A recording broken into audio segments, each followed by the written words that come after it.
नमस्कार। चंबा हलचल के सभी दर्शकों का स्वागत है। मैं रितिका ठाकुर आज लेकर आई हूँ एक नया कार्यक्रम। इस कार्यक्रम का नाम है सरगम संगीत लहर। इस कार्यक्रम का मुख्य उद्देश्य ये है कि चंबा के कलाकारों के साथ आपको रूबरू करवाना, उनकी बात आप तक पहुंचाना। तो आज हम आपके साथ मिलाना चाहेंगे चंबा के लोक गायक और जागरण किंग काकूराम ठाकुर जी के साथ। काकूराम जी, आपका हमारे इस कार्यक्रम में स्वागत है। तो सबसे पहले हम यही जानना चाहेंगे कि आपने गायकी की ओर कब से कदम रखा, कब से आपकी जो ये गायकी है कब से स्टार्ट हुई है? सबसे पहले तो मैं बहुत शुक्रगुजार हूँ आप सभी लोगों को, चंबा हलचल का, जिन्होंने कि मुझे इस लायक समझा और मुझे अपने चंबा के जितने भी चंबा हलचल के दर्शक हैं उनके बीच में रूबरू होने का मौका दिया। और आपका सवाल है कि मैंने कब से अपनी गायकी में कदम रखा। मैं जब बड़ा छोटा सा हुआ करता था, स्कूल टाइम में बहुत शरारती तत्व टाइप में हुआ करता था, छोटा सा, तो मैं ऐसे गुनगुनाता रहता था और मैं फ्लूट भी प्ले करता था थोड़ा थोड़ा। तो मेरी जो बैकग्राउंड हिस्ट्री है, मतलब जो मेरा घराना है, मैंने एक बड़े गरीब घराने में जन्म लिया। तो जैसा कि आपको पता होगा कि मैं चंबा से एक पीछे साउ कीड़ी इलाके का रहने वाला हूँ। तो जब मैं छोटा छोटा हुआ करता था स्कूल टाइम में, वहाँ पे शरारतें करता था। उसके बाद मैं चंबा आ गया 3rd क्लास में। चंबा फिर मैंने यहाँ पे 14 स्कूल में एडमिशन ली। उसमें फिर स्कूल की जो कल्चर प्रोग्राम होते थे, एक्टिविटियाँ होती थी, उसमें मैं भाग लेता था। बस उसके बाद जो मेरे स्कूल के टीचर हैं उनको मेरा वोकल अच्छा लगा, तो स्कूल टाइम में मुझे इधर उधर वोकल के लिए कंपटीशन में, मतलब स्कूल के माध्यम से जाता था मैं अपने स्कूल, और वहाँ पे 1st 2nd प्राइज़, और वैसे वैसे मैं स्टेट लेवल पे भी फर्स्ट आता गया। और धीरे धीरे ऐसे मेरे अपने संगीत की शुरुआत। आपने ये जो गाना वगैरह ये कहीं से सीखा है आपने? जी थोड़ा बहुत सीखा भी है, और ज़्यादातर तो गॉड गिफ्टेड हूँ। बहुत अच्छी बात है। क्या आप अपना एक्सपीरियंस बता सकते हैं, आपने जो स्ट्रगल किया है तो कहाँ तक रहा वो आपका स्ट्रगल? फिर स्कूल टाइम से तो मैं इस लाइन में पड़ गया था, पर मुझे इतना पता नहीं था कि मेरा ये प्रोफेशनल हो जाएगा। तब बच्चे हुआ करते थे तो इंजॉय करते थे, गाते बजाते थे, मौज करते थे। और धीरे धीरे इस मतलब मेरा जो रुझान है, जो लगाव है, वो संगीत की ओर बढ़ता गया। और उसके बाद जब मैं 9th क्लास में था, 7th क्लास में, तो मैं स्टेट लेवल पे मैंने वोकल पे फर्स्ट प्राइज़ हासिल किया था स्कूल के माध्यम से। तो मेरा जो कॉन्फिडेंस लेवल जो थोड़ा बढ़ गया था। उसके बाद जब 9th क्लास में था तो मैंने अपनी एक ऑडियो एल्बम रिलीज़ की थी, जिसका नाम था कज्जल काला कजरा रे तेरे नैन नीलमा। और एक भजन की एल्बम रिलीज़ की थी मैंने, जिसमें की थी भले ही माता मेरी माता मी जो प्यारी लगी थी, और माता बसदी डैम के किनारे। उसके बाद 2012 में मैं जलंधर मास्टर सलीम जी के पास गया। तो मैंने बोला मैं गुरु धारण करूँगा आपको, और मुझे थोड़ा एक्सपीरियंस हो जाए। फिर मैं वहाँ पे थोड़ा टाइम रहा, ज़्यादा टाइम नहीं रहा। उसके बाद मैं दिल्ली चला गया। तो दिल्ली में अनहद प्रोडक्शन के साथ मेरा टाई अप हुआ। तो अनहद प्रोडक्शन ने मुझे जो पंजाबी सिंगर हैं शंकर सानी, बॉलीवुड सिंगर, उनके साथ मुझे 2 भजन गाने का मौका दिया, जिसमें कि आप भजन है कि भक्ता पुकारे संगता पुकारे, एक भजन, और एक सोना बरसेगा चांदी बरसेगी, ये भजन। तो धीरे धीरे फिर मुझे जागरण मिलते गए हिमाचल लेवल पे, और आज की डेट में तो आप सभी लोगों का आशीर्वाद प्राप्त कर रहा हूँ। बहुत बढ़िया। देखा जाए मास्टर सलीम जी की जो एनर्जी है वो आप में देखी जाती है। क्या आप मास्टर सलीम जी को फॉलो करते हैं? उनका अपना स्टाइल है, हमारा अपना स्टाइल है। हम जब भी गूगल पे सर्च करते हैं तो आपका नाम जो है बेस्ट फॉर परफॉर्मर के लिए जो है 1st नंबर पर आता है। तो आपको क्या फील होता है कि आपका जो है नेट में जो है आप हिमाचल प्रदेश में जो बेस्ट परफॉर्मिंग में 1st नंबर पर हो? जी अच्छा भी लगता है, पर और भी कोशिश है कि हम हिमाचल नहीं, अदर स्टेट्स पे अदर जगहों पे भी अपना नाम कमाए। वैसे तो आउट ऑफ हिमाचल भी काफ़ी शो होते हैं, लेकिन मैं चाहता हूँ कि जो हमारा चंबा का कल्चर है, हम इसको, मैं अकेले नहीं, मतलब जो भी हमारे टीम के जो भी हमारे साथ जुड़े हैं, इनको हम अच्छे लेवल पे लेके जाएं और अपने चंबा के कल्चर को, वैसे भी हमारा चंबा का कल्चर वर्ल्ड लेवल पे फेमस है, तो हम इसको एक नई पहचान दें जिन लोगों को, क्योंकि धीरे धीरे कल्चर जो है वो तो ख़त्म होता जा रहा है। आपको सबसे बड़ी स्टेज और सबसे पहले कौन सी स्टेज मिली है? मुझे सबसे बड़ी स्टेज और सबसे बड़ी स्टेज और सबसे पहले मुझे स्टेज मेरी अपनी चंबा की मिंजर स्टेज मिली है। और जब हमारे चंबा में 2005 में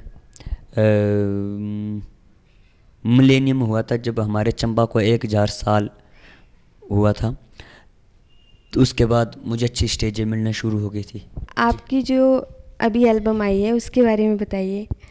हाँ जी, मैंने अभी काफ़ी एल्बमें की हैं, जिसमें कि एक दिलदारा, गोरे रंग वाली है, चल भरमोरा, मिंजर, तो इनमें से अभी तक मैंने MP3 3 एल्बमें रिलीज़ कर दी हैं। और वीडियो दिलदारा मैंने 14 अप्रैल को रिलीज़ किया था, जो कि आज की डेट में 2.25 लाख के करीब यूट्यूब पे लोग देख चुके हैं उसको। मेरे लिए ये काफ़ी खुशी की बात है। और जो भी अभी एक मैंने उसके बाद एल्बम रिलीज़ की, उसका नाम था चल भरमोरा, उसको भी जो कि हमारी हिमाचल की साइटें हैं, pahadigaana.com, म्यूज़िक हंडर, अदर जो भी मतलब जो गानों की साइटें हैं, उन पे काफ़ी डाउनलोडिंग हो रही है। और एक और एल्बम जो कि मैंने अभी 2 दिन पहले रिलीज़ की MP3, उसका नाम है गोरे रंग वाली है। तो उसका जो बोल हैं वो लोअर हिमाचल के हैं, लेकिन जो उसका म्यूज़िक है वो अपर हिमाचल का रखा हमने, ताकि हम उस सॉन्ग को जो है ऑल ओवर हिमाचल और उत्तराखंड JNK में हर जगह के लोग उस चीज़ को पसंद करें। और एक है एल्बम मेरी मिंजर, जो कि शायद मैं मिंजर के करीब या मिंजर में रिलीज़ करूँ उसको। वो हिमाचल के हमारे जितने भी खाइती परावत मेले हैं उनके ऊपर आधारित है वो, कि ये मेले हमारे हिमाचल में ये मेले हैं। तो वो एक लड़का उस एल्बम में ये दर्शाया गया कि एक लड़का एक लड़की को बोलता है कि चल मैं तुझे मिंजर मेला दिखाऊंगा, तुझे झूला झूलाऊंगा, तुझे चल कुल्लू ले चलूँगा। तो इस तरीके की ये एल्बम है। तो आइए देखते हैं काकूराम जी के कुछ गानों की झलक।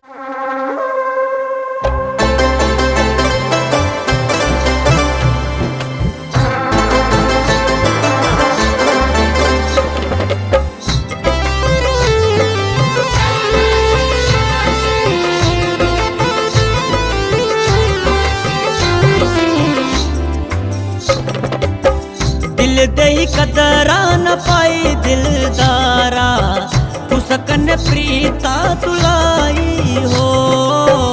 दिल दई कदरा न पाई दिलदारा, तू सकन प्रीता तुलाई हो।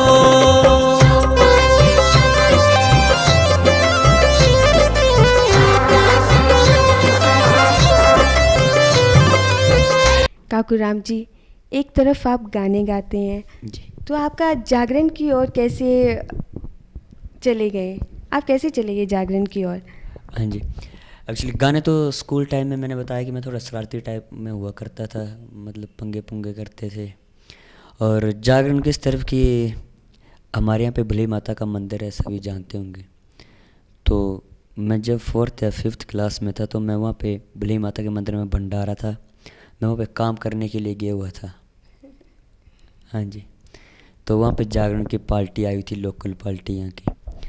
तो मैंने किसी व्यक्ति के माध्यम से उन पार्टी वालों से रिक्वेस्ट की कि एक भजन मैं भी गाना चाहूँगा।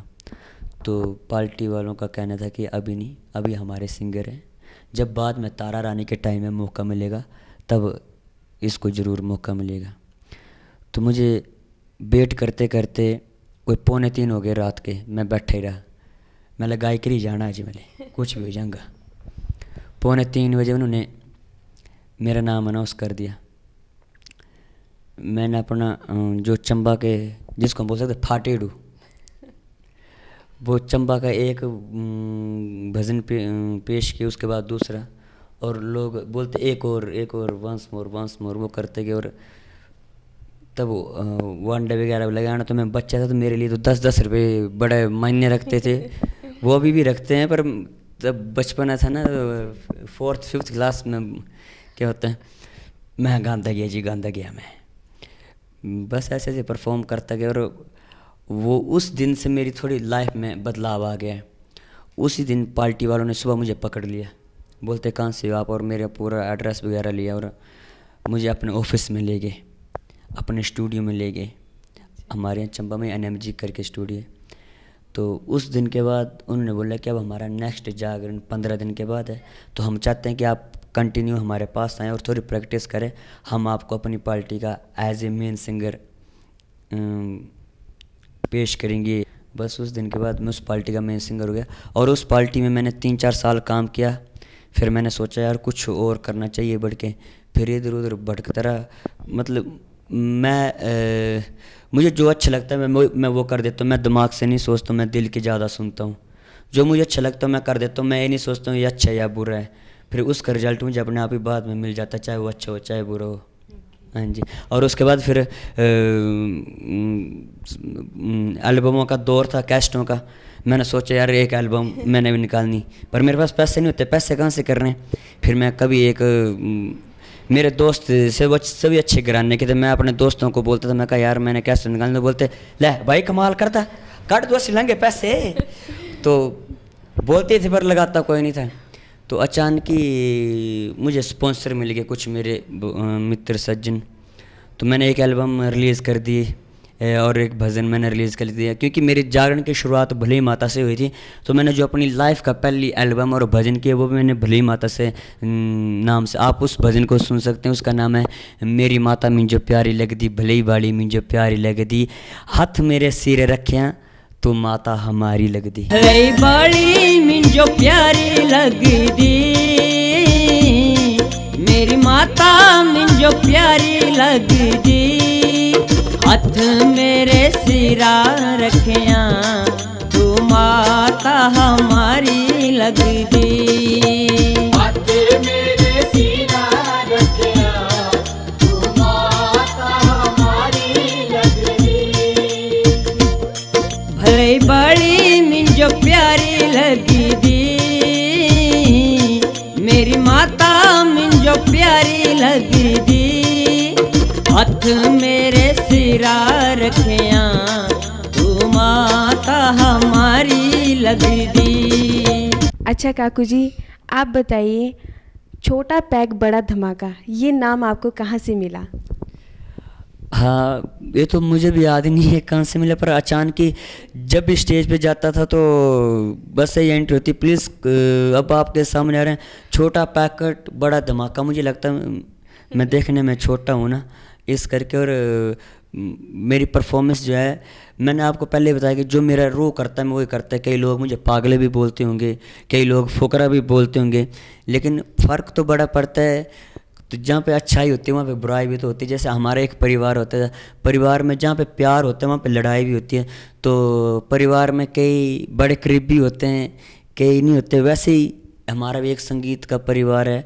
तो एक आध बार कहीं किसी से निकल के होगा कि छोटा पैकेट बड़ा धमाका, और वो नाम जम गया, बस छोटा पैकेट बड़ा धमाके के नाम से परफॉर्मेंस के मामले में। बहुत खूब काकू जी।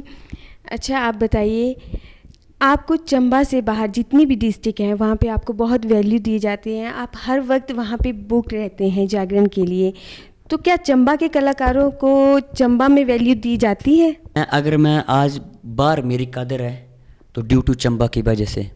अगर चंबा के लोग मुझे सपोर्ट और प्रमोट नहीं करते तो बाहर के लोगों की नज़रों में मेरी कदर नहीं होती। क्योंकि मैंने शुरुआत ही चंबा से की है, सब कुछ मैंने चंबा से ही किया है। और जब मुझे बाहर से बुलावा आया तो बाहर के लोगों ने भी मेरा चंबा में प्रोग्राम देखा होगा, तभी मुझे बुलाया वहाँ पे। तो बाकी अपने कर्मों पे भी डिपेंड होता है और अपनी मेहनत पे और लगन पे भी डिपेंड होता है, निर्भर करता है मतलब अपने उसके ऊपर। तो अगर बाहर मुझे इतना इज्जत मान सम्मान प्यार मिल रहा है तो ड्यू टू चंबा वालों की वजह से, और जो मेरे साथ और जो मुझे सपोर्ट और प्रमोट करते हैं, और जो मुझे सपोर्ट और प्रमोट करते हैं, बोलने की ज़रूरत है, वो शायद अभी अगर चंबा हलचल के माध्यम से हमें देख रहे होंगे तो वो समझ भी गए होंगे। आप क्या देखते हो कि चंबा के लोग जो है वो डांसिंग लाइन या सिंगिंग लाइन को अच्छी नज़रिए से देखते हैं? हाँ, इसके बारे में देखो कि आप टीवी के तो शौकीन होंगे, तो हम देखते हैं star plus, GTP, Colors TV, other जितने बड़े बड़े इंटरनेशनल चैनल हैं, उन पे देखो छोटे छोटे बच्चे, चाहे वो सिंगिंग के मामले में हो, चाहे वो डांसिंग के मामले में हो, चाहे वो कॉमेडी के मामले में हो, कितने छोटे छोटे बच्चे कितने अच्छा परफॉर्म करते हैं। तो उनके पेरेंट्स उनको सपोर्ट और प्रमोट करते हैं, तभी वहाँ पे परफॉर्म करते हैं। और बाकी रही हमारे चंबा की बात, तो हमारे चंबा में भी कई ऐसे परिवार हैं जो कि अपने बच्चों को काफ़ी प्रमोट और सपोर्ट करते हैं और इस लाइन में डालना चाहते हैं, लेकिन हमारे चंबा में साधन नहीं है कोई। मैंने आपको पहले भी बताया कि मेरे कई रिलेटिव और मेरे कई जान पहचान के हैं जो कि बोलते हैं कि हमने अपने बच्चे को भी डांस सिखाना है, सिंगिंग सिखाना है, अपने साथ लेके जाया करो, क्योंकि हमारा तो प्रोफेशनली काम है, हम उनको अपने साथ लेके नहीं जा सकते हैं।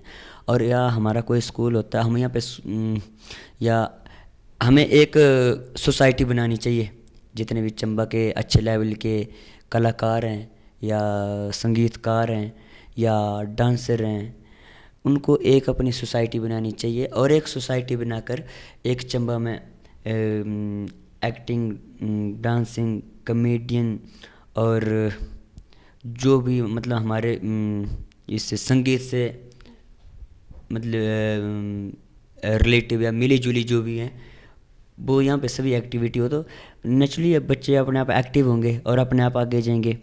अब जैसे कि हमें सिखाने वाला कोई नहीं मिला, तो जैसे कि हम बड़ी बड़ी स्टेजों पे जाते हैं, वहाँ पे बड़े जैसे सूफी सिंगर या क्लासिकल आ जाते हैं, तो हम भी थोड़ा अपने आप में झिझक महसूस करते हैं।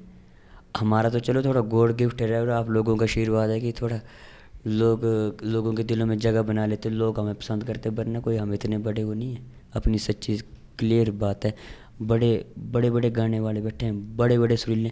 हमारे चंबा में भी बड़े अच्छे गाने वाले हैं, लेकिन उनको मंच नहीं मिल रहा है। हाँ, जैसे कि मैं भी एक कलाकार हूँ, मैं भी इस बारे में कुछ बताना चाहती हूँ। जब हम हिमाचल से बाहर जाते हैं, स्टेट लेवल के प्रोग्राम करते हैं, हम लोग रिपब्लिक डे में पार्टिसिपेट करके आए, वहाँ पे महाराष्ट्र हो, गुजरात हो, अदर स्टेट से जो है जी आर्टिस्ट आए होते हैं, तो उनसे बहुत कुछ सीखने को मिलता है। हम जब भी वहाँ जाते हैं उनसे कुछ ना कुछ सीख के आते हैं और बहुत एक प्राउड फील करते हैं जब हम उस मंच पे होते हैं। तो मैं भी उन्हीं कलाकारों में से हूँ। बिल्कुल, जैसे कि आपने एक बात बोली ना कि जो 26 जनवरी को हमारे चंबा के कलाकार गए थे, उनमें से आप भी थे एक। तो चंबा के लिए नहीं, हमारे हिमाचल के लिए एक प्राउड की बात है ये। जैसे काकू जी, आप बचपन में बहुत शरारती हुआ करते थे, हाँ जी। क्या ये शरारती अब भी बरकरार है? मैंने भी आपके साथ बहुत काम किया है, चाहे शूट हो चाहे स्टेज शो हो, आप बहुत हमेशा आप मस्ती करते हुए दिखते हो। तो थोड़ा सा आप मुझे बताइए कि वो मस्ती जो है वो क्या आप में ऐसी एनर्जी है, कहाँ से आती है? हाँ जी, देखिए क्या बोलते हैं रेश, पहले आपने पूछा शरारती तो मुझे लगता नहीं कि मैं शरारती हूँ, पर लोग बोलते हैं शरारती। जैसे हमारे चंबियाली में कहावत है, बोलिया फाल रे बिगड़े नहीं सुधर सकते। मैं चाहता हूँ कि जो मेरे साथ टीम होती है, जो मेरे साथ काम करते हैं बंदे, वो सभी खुश रहें और सभी एक्टिव रहें। अगर मैं उनके साथ मतलब कमेटी ना करूं, शरारत ना करूं, तो अपनापन नहीं आता है, तो यूँ लगता है कि हम मतलब बिल्कुल प्रोफेशनली काम कर रहे हैं। जैसे कि आपने देखा कि इस शूटिंग की बात, तो शूटिंग को एक सॉन्ग को शूट करने में काफ़ी टाइम लग जाता है, 2-3, अगर अच्छे लेवल का करना तो 2 या 3 दिन लग जाते हैं, अगर ऐसे करना तो 1 आध दिन या 2 दिन में भी हो जाता है। तो उसमें काफ़ी रिटेक देना पड़ता है, और काफ़ी रिटेक देकर जो है कि जो हमारे कैमरामैन होते हैं, डायरेक्टर होते हैं, उनका भी थोड़ा माइंड हिल गया होता है और हम सभी का भी। तो जो हमारे मैंने बड़े अच्छे कैमरामैन के साथ शुरू से ही काम किया, शायद आप सभी, मैं नाम नहीं लेना चाहूँगा, बहुत अच्छे हैं, दिल के भी बहुत अच्छे हैं, बाय नेचर भी बहुत अच्छे हैं। तो वो करते हैं हकीकत में, लेकिन वो लगती कॉमेडी है। तो मैं ज़्यादातर तो उनको ही देख के हंसता हूँ। जैसे कि मान लो कि हम शूटिंग पे कर रहे हैं, तो वो शूट कर रहे होते, तो मैं मान लो कि मेरे और आपका शूट चले, तो मैं और आप थोड़ी सी आपस में बातचीत करेंगे, तो वो बीच में करेंगे, हे भाई साहब भाई साहब भाई साहब, गप्पे नहीं मित्र, गप्पे नहीं भाई साहब, टाइम देखिए, time time time is over, अभी थोड़ा सा भी गलत हो गया तो सदाबहार के लिए गलत हो जाएगा। तो यूं करके वो मतलब एक्टिंग करते हैं और हम उनका काफ़ी मजाक उड़ाते हैं। और फिर जब हमारा जो शूट होता है वो क्लोज हो जाता है, उसके बाद हम काफ़ी मस्ती करते हैं। जब फिर मैं उनकी पूरी कॉपी करता हूँ, मैं जब शूट खत्म हो जाता है ना, तो जब हम फिर डिनर या लंच करते हैं तो वो खा रहे होते हैं और मैं उनकी कॉपी कर रहा होता हूँ। जैसे कि मान लो एक उनका स्टाइल, उन्होंने अपना ट्राईपॉड पर स्टैंड लगा दिया, फिर वो यूँ करेंगे पहले यूँ करके, फिर परेशानी में हम पड़ जाते हैं कि अब इनको क्या हो गया। तो फिर हम पूछते हैं कि सर क्या हुआ? कुछ नहीं हुआ, मैं सोच रहा हूँ पानी देखो, पानी की लहरें देखो, पानी की लहरें कैसी चली हुई है। तो यूँ करके, चलो वो तो मैं मजाक कर रहा हूँ, पर है कि एक हमारा परिवार होता है, परिवार में हास्य मजाक ये ज़रूरी होता है। बिल्कुल काकू जी, मैं काकू जी के लिए 2 लाइन कहना चाहूँगी। ज़िंदगी बहुत कुछ सिखाती है, कभी हंसाती है तो कभी रुलाती है, पर जो हर हाल में खुश रहते हैं ज़िंदगी उनके आगे सर झुकाती है। काकू राम जी, आप जाते जाते हमारे दर्शकों के लिए कुछ कहना चाहेंगे? जो भी चंबा हलचल के माध्यम से हमारे दर्शक, चंबा के जितने भी लोग हैं, वो मैं उनका बहुत शुक्रगुजार हूँ। मैं सबसे बड़ी बात कि मैं चंबा हलचल का बहुत शुक्रगुजार हूँ, जो इनके ओनर हैं पुनीत सर, पुनीत मल्होत्रा जी, जिन्होंने कि मुझे इस लायक समझा और अपने इस कार्यक्रम में मुझे निमंत्रण दिया और मुझे आप लोगों के बीच में रूबरू किया। तो बस मेरा आप लोगों से भी यही निवेदन है कि बस आप इन कार्यक्रमों को देखते रहें और जो भी नए नए कलाकार आएंगे या जो भी नई नई हस्तियाँ आएंगी उनको आप सपोर्ट करना, प्रमोट करना और हमें भी अपना आशीर्वाद देते आए हैं और आगे भी देते रहना, ताकि मैं आपके रूबरू अगली बार जब भी आऊँ तो और अच्छे तरीके से निखर के आऊँ। तब तक के लिए जय माता दी, थैंक यू सो मच। जैसे कि आप देख रहे थे हमारे बीच मौजूद थे काकू राम ठाकुर जी। तो अगले कार्यक्रम में हमारे बीच एक नए कलाकार मौजूद होंगे। तब तक रितिका ठाकुर को इजाज़त दें। धन्यवाद, नमस्कार।